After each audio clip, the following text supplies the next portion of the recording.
Tonton. Kenapa orang sekarang begitu sensitif dengan maulid?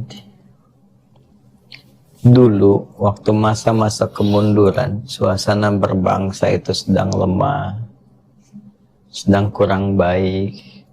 Para ulama menyimpulkan bahwa ini ada kesadaran berislam yang kurang. Figur keteladanan tidak banyak muncul. Orang bingung siapa yang mau diteladani. Melihat pemimpin demikian, melihat tokoh-tokoh seperti ini, keteladanannya tidak maksimal, maka dipikirkanlah kemudian oleh ulama-ulama tertentu pada masa itu untuk menghadirkan kembali ruhiyah keteladanan Rasulullah SAW, Sayyidina Muhammad.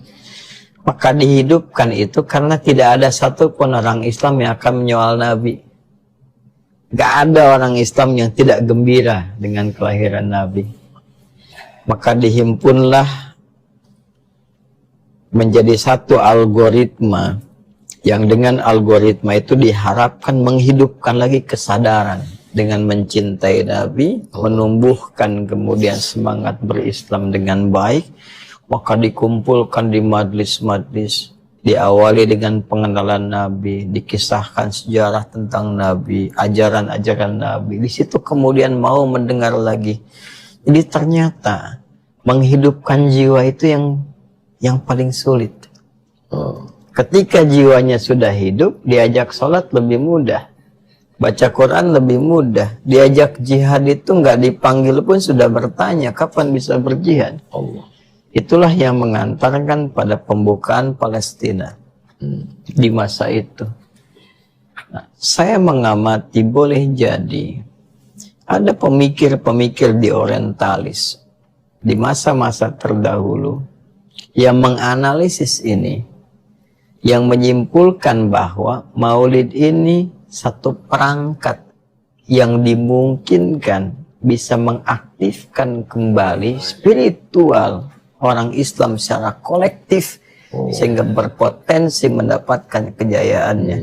Itulah kemudian yang memunculkan isu-isu sensitif, seakan-akan kalau bicara maulid beda, kalau bicara maulid disoal.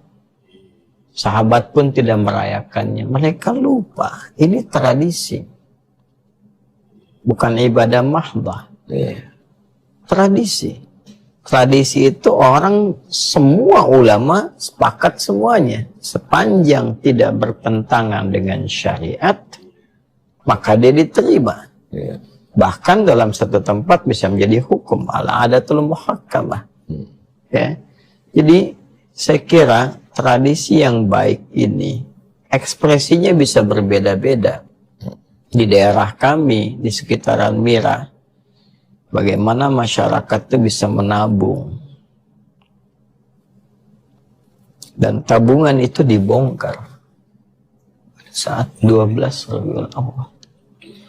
Itu ditempel di sepeda-sepeda mereka. Lalu mereka sedekah dengan itu. Allah. Dia keliling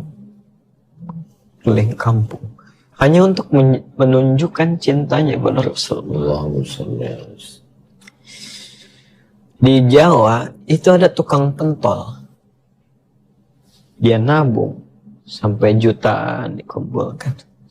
Saya pikir itu mungkin digunakan untuk tabungan dia ke depan keluarganya. Ternyata dia tunggu hari akhirnya Nabi, dan dia serahkan itu pada satu acara peringatan. Ingat, jangan terjebak dengan kata-kata. Bukan perayaan. Dia peringatan, mengingat kembali tentang Nabi SAW, sosoknya. Lalu dia serahkan hasil jutaan itu pada sesi maulid, hanya untuk mengadakan satu acara, mengundang tokoh-tokoh, hanya untuk mendengar cerita tentang Nabi. Ya, jadi saya kira kita banyak berdebat tentang hukum, sementara di kalangan masyarakat daerah mereka sudah banyak mengekspresikan Rasa cintanya melebihi apa yang pernah kita ajarkan. Allah.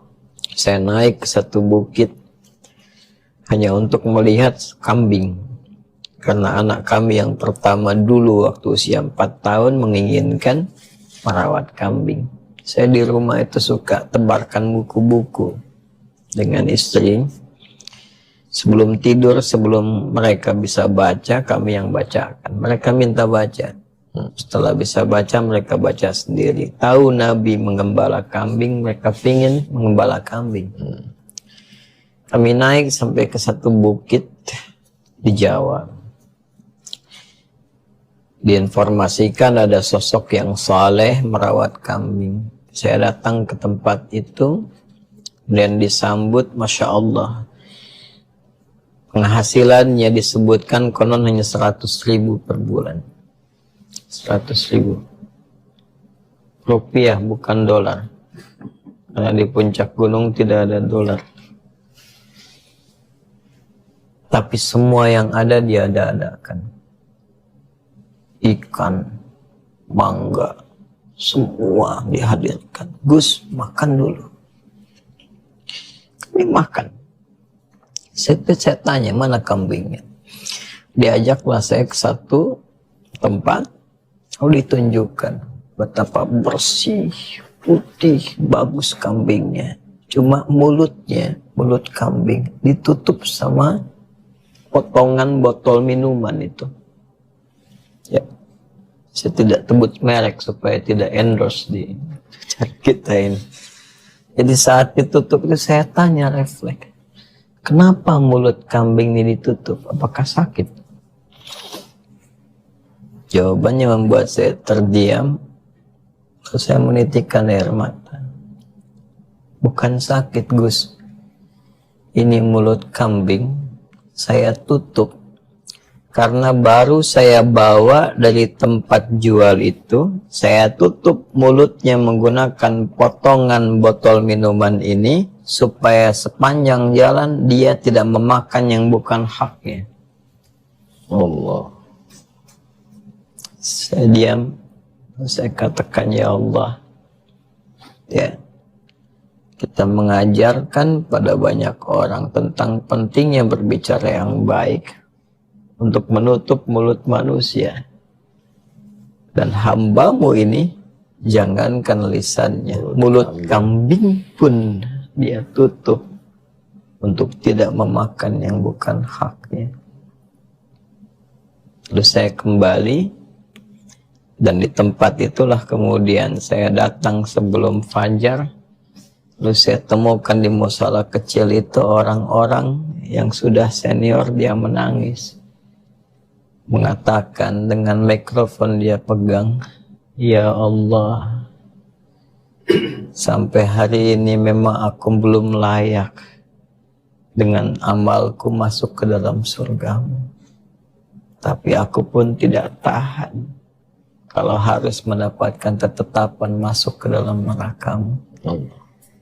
Aku meyakini Engkau Tuhan yang luas rahmatnya dan mengasihiku. Maka dengan kasih sayangmu, mohon ampuni dosa-dosaku. Saya jatuh dan saya kemudian menyimpulkan, ya Allah, betapa banyak kita berpikir tentang ahli surga. Sementara di daerah ini, orang-orang bahkan sudah memuji dan beristighfar kepadamu sebelum kau perintahkan mereka menunaikan ibadah. Jadi kita berharap di Maulid ini bukan sekedar peringatan, tapi ada kesadaran yang luas. Kesadaran yang mampu bisa membangkitkan maslahat dalam kehidupan berbangsa, bernegara. Kesadaran yang menyatukan energi kita untuk berubah menjadi lebih baik. Kesadaran yang menyatukan para ustadz, para ulama untuk bisa kembali menyampaikan risalah mulianya atas dasar ketakwaan kepada Allah Subhanahu wa Ta'ala, bukan atas dasar popularitas, bukan atas dasar materi duniawi yang itu hanya bisa dinilai oleh pribadi